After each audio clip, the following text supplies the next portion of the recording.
In the sacred heart of the Nyama forest, where the air hummed with the whispers of ancient spirits, there lived a healer named Nyasha. She was young, wise beyond her years, and revered across the region. Her heart brimmed with dried herbs, crushed roots, and potions that could call sleep to a crying child or bring breath back into a dying elder. But Yasha's heart, though it was generous, remained untouched. She had given herself wholly to her people and the spirits, trusting no one with the chambers of her soul. And one dusk, the wind carried with it something unexpected. A man, wounded and unconscious, he collapsed just outside the village path.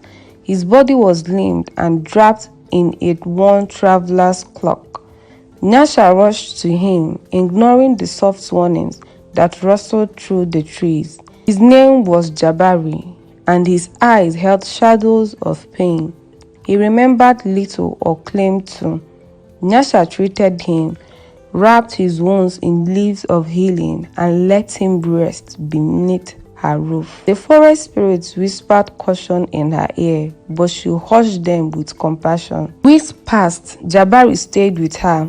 He helped her with chores, learned the rhythms of the forest, and asked questions about the people, the herbs, the sacred ways. He was gentle, always respectful, never prying into Nyasha's past and never revealing his own. Nyasha found herself opening up. She laughed again. She listened less to the spirits and more to the sounds of his footsteps beside her. The fire had lit each room, warmed more than the skin. Though he shared little, his presence filled a void. She was falling deeply for him. Nyasha's help chamber lay a plant like no other, glowing faintly in the dark. The Soulleaf was the heartbeat of the forest, capable of miraculously healing or causing deadly harm. Only Nyasha and the spirits knew where it grew and how it worked. She had never shown it to anyone until Jabari asked. His curiosity seemed innocent. She told him a little, but not enough. That night, while the village slept, he rose. By candlelight and spirit breath, Jabari stepped into the sacred room, and there it was, the Soulleaf nested in a clay ball, person with ancient life. His hands did not tremble. He took it, wrapped it tightly, and vanished into the dark before dawn, leaving only the faint trace of footprints in the earth and the scent of betrayal. Nyasha awoke to his absence the next day.